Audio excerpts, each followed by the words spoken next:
Hello good morning friends. जैसे कि आप जानते हैं कि ये आपकी साइंस की क्लास है और अब तक हम लोगों ने इससे पहले चैप्टर नंबर 3 में 2 टॉपिक कंप्लीट कर लिए हैं, धातुओं के बारे में और दूसरा सक्रियता श्रेणी के बारे में। तो अब हम लोग पढ़ने जा रहे हैं एक नए टॉपिक की ओर, एक बहुत ही मज़ेदार टॉपिक की ओर, जिसका नाम है अधातु।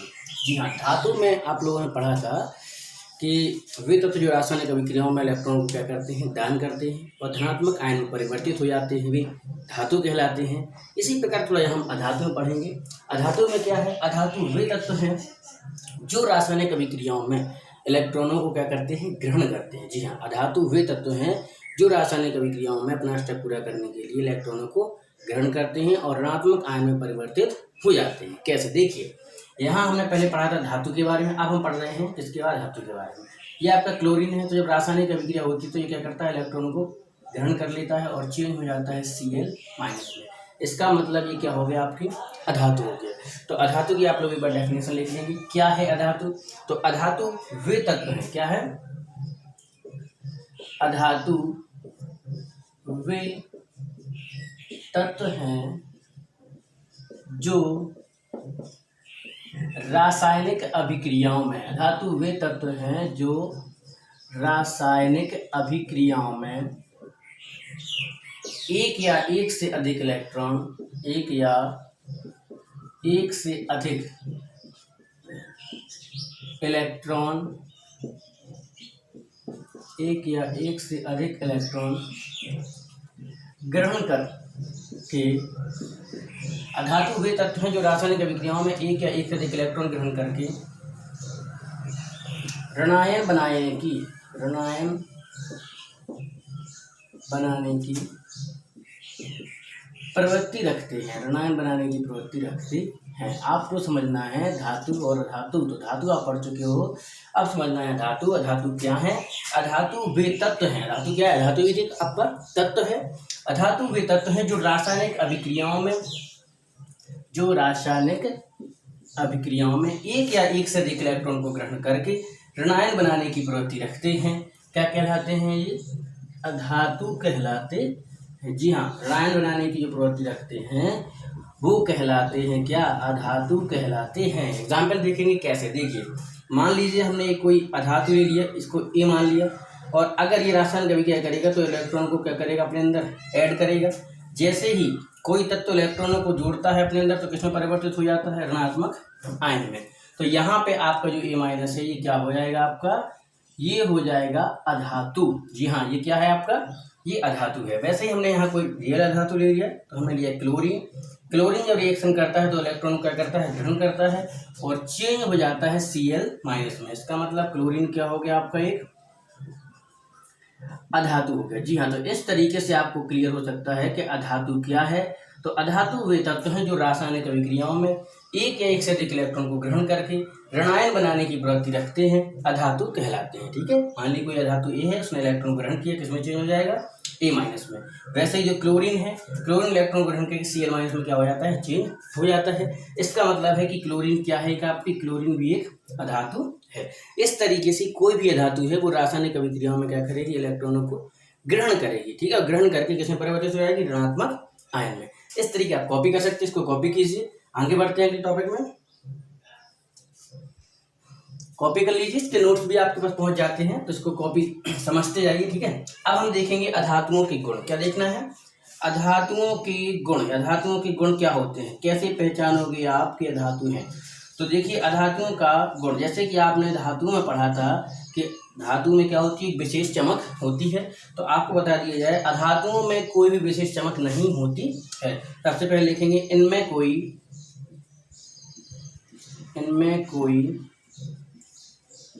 विशेष चमक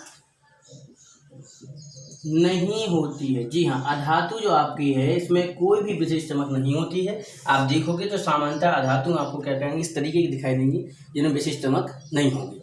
दूसरा देखेंगे अधातु के बारे में, ये क्या होती हैं? भंगुर होती हैं। जी हाँ, भंगुर होने का मतलब क्या है कि अगर इनको हम क्या कर सकते हैं, लोहे से के हथौड़े से बार बार पीटेंगे तो ये पतली चादर के रूप में परिवर्तित नहीं होंगी, उल्टा ये क्या हो जाएंगे? छोटे छोटे टुकड़ों में टूट जाएंगे। तो हम लिख सकते हैं क्या होती हैं? भंगुर होती हैं। अर्थात इनको पीटने पर ये छोटे छोटे टुकड़ों में टूट जाते हैं। अर्थात इनको पीटने पर, अर्थात इनको लोहे के हथौड़े से पीटते हैं लोग, अर्थात इनको पीटने पर ये छोटे छोटे, अर्थात इनको पीटने पर ये छोटे छोटे टुकड़ों में टूट जाती हैं। इनको पीटने पर ये छोटे छोटे टुकड़ों में क्या हो जाती हैं, टूट जाती हैं। तो दूसरा गुण हो गया इसका। अब अधातु का बहुत महत्वपूर्ण गुण दूसरा इसके बाद है, जैसे कि धातुओं में क्या होता है, आसानी से विद्युत का चालन हो जाता है। तो हमें यहाँ देखना है कि अधातुओं में विद्युत का चालन होता है या नहीं। तो आपको बता दिया जाए कि अधातुओं में विद्युत का जो चालन होता है वो ठीक तरीके से नहीं होता है। यानी अधातुओं में विद्युत का चालन, अधातुओं में विद्युत का चालन आसानी से नहीं होता है, आसानी से नहीं होता है। अर्थात यह क्या होती हैं, विद्युत की कुचालक होती हैं। अर्थात यह विद्युत की कुचालक, सुचालक नहीं बोलेंगे, इसको क्या बोलेंगे, विद्युत की कुचालक होती हैं। अधातुओं में विद्युत का चालन नहीं होता है, अर्थात यह विद्युत की कुचालक होती हैं। ठीक है, धातु में विद्युत का चालन आसानी से नहीं होता है, अर्थात यह क्या होती है, विद्युत की कुचालक होती हैं। या फिर सीधे लिख सकते हो, विद्युत का चालन नहीं होता है। ठीक है, धातुओं में विद्युत का जो चालन है वो नहीं होता है, अर्थात यह विद्युत की क्या होती हैं, कुचालक होती हैं। इसको कॉपी करते जाइए। अगला महत्वपूर्ण टॉपिक जिसका है आतन्यता। आतन्यता का मतलब क्या होता है, जैसे कि आपने देखा था कि धातुओं को खींचकर पतली तार के रूप में क्या किया, परिवर्तित किया जा सकता था। इसी प्रकार अधातुओं को भी हम क्या करें, और कोशिश करें गर्म करके इन्हें तार के रूप में परिवर्तित करने की, तो एक तार क्या होगा, आसानी से बनना पॉसिबल नहीं होगा। यानी इनमें कह सकते हैं अधातुओं से खींचकर तार नहीं बनाया जा सकता, इसलिए इनमें कौन सा गुण पाया जाएगा, आतन्यता। तो लिख सकते हैं, इनसे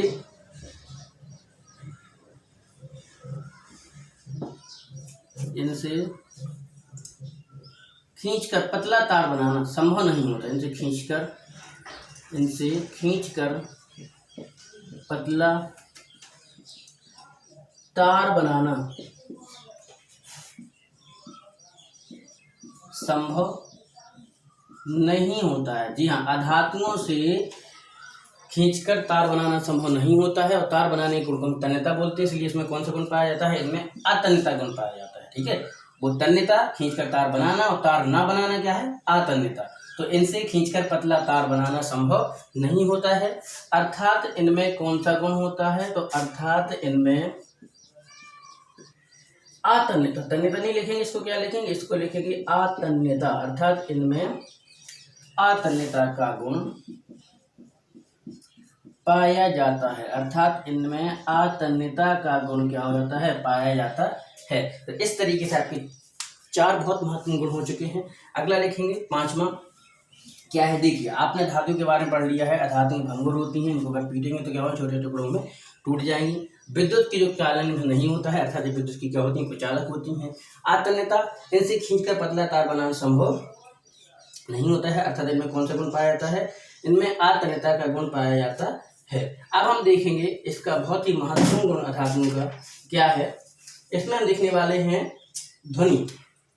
तो आपको बता दें, जैसे आपको बताया था कि धातु जो आपकी होती है, जब धातु को हम आपस में टकराते हैं या किसी ठोस वस्तु से टकराते हैं तो उसमें एक विशेष प्रकार की ध्वनि उत्पन्न होती है, लेकिन अधातुओं में कोई ऐसी ध्वनि उत्पन्न नहीं होती है।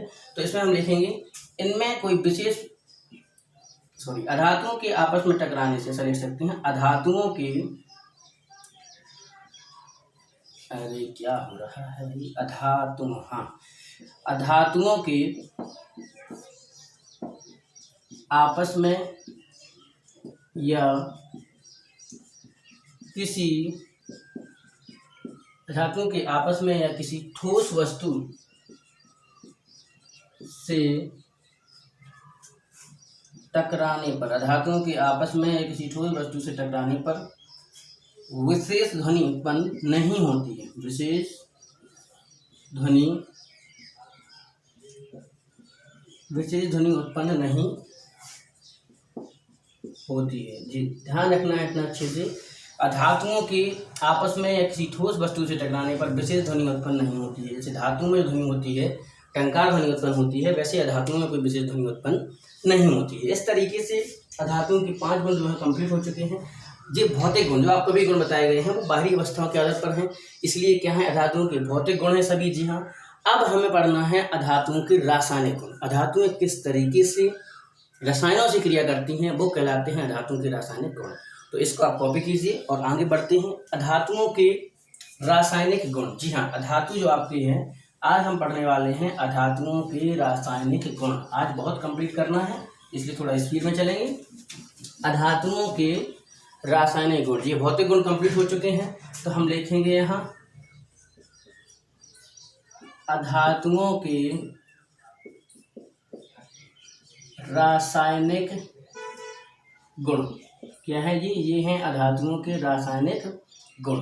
जी हाँ, अब हम चल रहे हैं अधातुओं के रासायनिक गुण। सबसे पहले हम देखेंगे अधातुओं की ऑक्सीजन से क्रिया। तो वही है जैसे आपने पढ़ा था कि जब भी हम किसी धातु की ऑक्सीजन से क्रिया कराते हैं तो उसी धातु का क्या बन जाता है, ऑक्साइड बन जाता है। वैसे ही अगर किसी अधातु की ऑक्सीजन से क्रिया कराएंगे तो उसी अधातु का क्या बन जाएगा, ऑक्साइड बन जाएगा। देखें कैसे, इस तरीके से। नंबर 1 है ऑक्सीजन से क्रिया। मान लीजिए हमने एक ऑक्सीजन से क्रिया, तो कोई भी हमने क्या किया, एक अधातु लिया। सपोज कार्बन क्या है आपका, एक अधातु है, तो हमने एक कार्बन ले लिया, इसकी रिएक्शन करा दी किससे, ऑक्सीजन से करा दी। तो जब कार्बन की रिएक्शन किससे कराएंगे हम, ऑक्सीजन से कराएंगे यहाँ पर, तो आपको देखना है कार्बन जैसे ही ऑक्सीजन से रिएक्शन करेगा तो बनेगा कार्बन डाइऑक्साइड। इसका मतलब है कि जब हम क्या कर सकते हैं, अधातु की ऑक्सीजन से क्रिया कराते हैं तो उसी अधातु का क्या बन जाता है, ऑक्साइड का निर्माण हो जाता है। तो इस तरीके से आपका पहला कंप्लीट होगा अधातुओं की ऑक्सीजन से क्रिया। तो आप लिखोगे अधातु ऑक्सीजन से क्रिया करके ऑक्साइड का निर्माण करती है। दूसरा हमें लिखना है इसमें अधातुओं की जल से क्रिया। तो आपको बता दें कि अधातुओं जो है आपकी जल से क्रिया, देखेंगे क्या होता है जल से क्रिया।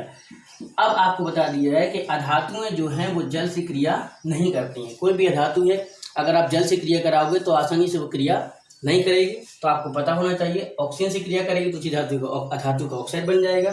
कोई भी अधातु जल से क्रिया नहीं करती है।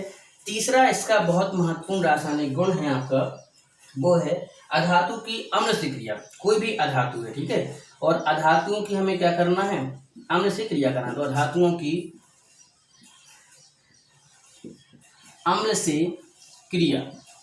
अब आप देखेंगे कि अधातु क्या है, अधातु कोई भी है और उसकी जब हम अम्ल से क्रिया कराते हैं तो क्या होता है। देखिए अधातु जब भी अम्ल से क्रिया करती है तो जैसे हम धातुओं की रिएक्शन कराती थी तो धातु अम्ल से क्रिया करके हाइड्रोजन को विस्थापित करती थी, ये गुण पाया जाता था। लेकिन यहाँ हम लोग देखेंगे कि अधातु जो है वो अम्लों से क्या करती है, क्रिया को प्रदर्शित नहीं करती है, क्योंकि इसमें ये क्षमता नहीं होती है कि क्या करे, ये हाइड्रोजन को विस्थापित कर सके। इसलिए धातु क्या कर सकती हैं, अम्ल से भी आसानी से क्रिया जो है धातुएं नहीं करती हैं या पूर्ण रूप से क्रिया नहीं करती हैं।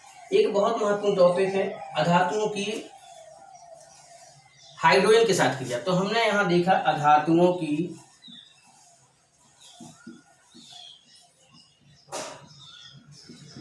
हाइड्रोजन के साथ क्रिया। जी हाँ, अधातुओं की हाइड्रोजन के साथ क्रिया।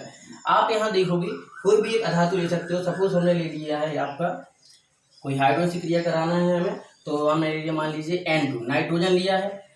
इसकी रिएक्शन कराएंगे हम किससे, H2 से कराएंगे, ठीक है। या फिर हम यहाँ पे देख सकते हैं, हाँ हाइड्रोजन भी ले रहे हैं तो लीजिए, इस तरीके से हम करेंगे तो आपका बन जाएगा यहाँ पे क्या 2NH3। तो आपने क्या किया, अधातु ली है, इस अधातु की हाइड्रोजन से क्रिया कराई है, तो आपको क्या हो गया, यहाँ पर उसी का हाइड्राइड प्राप्त हो गया। जैसे हमने ऑक्सीजन से क्रिया कराई थी तो ऑक्साइड प्राप्त हुआ था, वैसे ही हम क्या करेंगे, जब अधातु की किसी भी हाइड्रोजन से रिएक्शन कराते हैं तो उसी अधातु का हमें हाइड्राइड प्राप्त हो जाता है। जैसे कि यहाँ है नाइट्रोजन, हाइड्रोजन बन गया आपका क्या, अमोनिया, यानी 2NH3। तो ये क्या है, अमोनिया, नाइट्रोजन का ही हाइड्राइड है। इस तरीके से आपके क्या हो चुके हैं, 4 रासायनिक गुण हो चुके हैं, ठीक है। और भी कुछ है लेकिन ये जो आपके महत्वपूर्ण हैं वो आपको बता दिए गए हैं। अब हमें पढ़ना है इसके बारे में, अधातु के बारे में भौतिक गुण हो चुके हैं, रासायनिक गुण हो चुके हैं, अधातु क्या है तो ये भी हो चुका है। तो अब हमें नया टॉपिक पढ़ना है आयनिक बंध। क्या पढ़ना है, आयनिक बंध, या इसी को हम लोग बोलते हैं वैद्युत संयोजक बंध। देखिए बहुत ही इंपॉर्टेंट टॉपिक है आपका वैद्युत संयोजक बंध या आयनिक बंध, जो आपसे कई बार परीक्षाओं में पूछा जा चुका है। ठीक है, और आपको बता दें हमेशा ये किसके बीच में होता है, धातु और अधातु के बीच। तो हम यहाँ लिख सकते हैं, चाहे तो सीधा लिख सकते हैं आयनिक बंध या वैद्युत संयोजक बंध, आयनिक बंध या वैद्युत संयोजक बंध। देखिए ये आपका, इसको देखेंगे हम लोग। दूसरा एक चीज बता दिया जाए आपको कि आयनिक बंध और वैद्युत संयोजक बंध जो है हमेशा बनता है किसके बीच में, धातु तथा अधातु के बीच में। हम लिखेंगे धातु तथा अधातु के बीच बंध। ठीक है, या बीच बंध।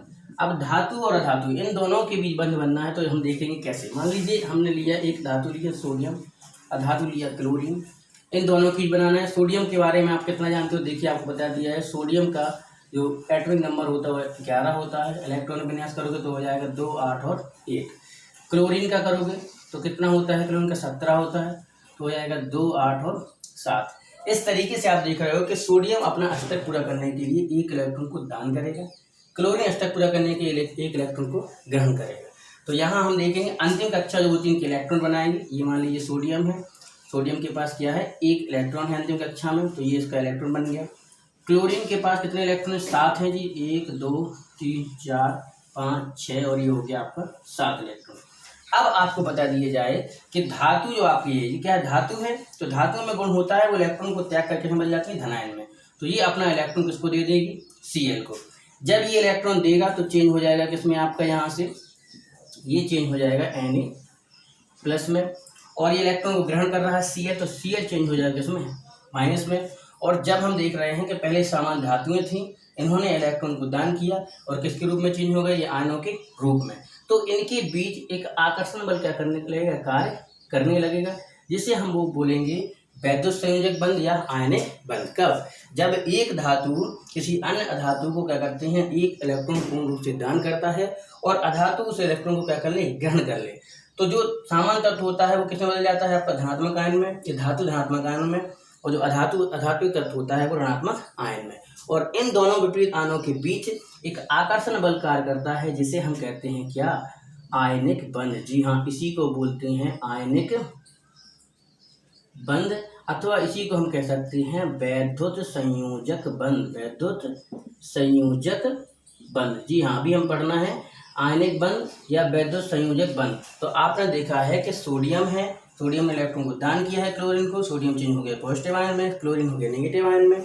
दोनों नेगेटिव विपरीत आयन है, इसलिए इनके बीच आकर्षण बल लगेगा, एक दूसरे से जुड़े रहेंगे, तो इनके बीच जो बंध कह सकते हैं बल लग रहा है, इसी को बोलेंगे आयनिक बंध अथवा वैद्युत संयोजक बंध। या हम एक सिंपल सी परिभाषा कह सकते हैं कि जब दो तत्वों के बीच इलेक्ट्रॉनों का पूर्ण स्थानांतरण होता है, पूर्ण रूप से इलेक्ट्रॉन एक तत्व से दूसरे तत्व के पास पहुंच जाता है, तो इस प्रकार के बने बंध को बोलते हैं हम वैद्युत संयोजक बंध या आयनिक बंध। जी हाँ, इसको आप लिखना चाहें तो यहाँ लिख भी सकते हैं, वैद्युत संयोजक बंध या आयनिक बंध। तो लिखेंगे जब दो या दूसरे तत्वों के बीच, जब दो तत्वों के बीच,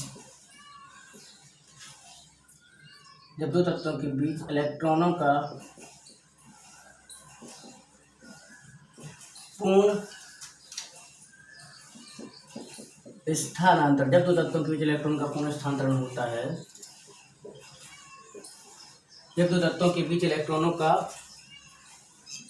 पूर्ण स्थानांतरण होता है, तो जिस बंध का निर्माण हो, तो जिस बंध का निर्माण होता है, जब दो तत्वों के बीच इलेक्ट्रॉनों का पूर्ण स्थानांतरण होता है, तो जिस बंध का निर्माण होता है उसे आयनिक या वैद्युत संयोजक, तो उसे आयनिक या वैद्युत संयोजक बंध कहते हैं। जी हाँ, तो उसे क्या कहते हैं, आयनिक या वैद्युत संयोजक बंध कहते हैं। इस तरीके से आप देख सकते हो कि सोडियम और क्लोरीन के बीच यहाँ पे क्या हो रहा है, इलेक्ट्रॉन का स्थानांतरण हो रहा है पूर्णतः। सोडियम अपना इलेक्ट्रॉन दे रहा है, क्लोरीन क्या कर रहा है, सोडियम के इलेक्ट्रॉन को ग्रहण कर रहा है। अब ये ग्रहण करेगा तो दोनों क्या हो जाएंगे, पॉजिटिव नेगेटिव आयन में चेंज हो जाएंगे।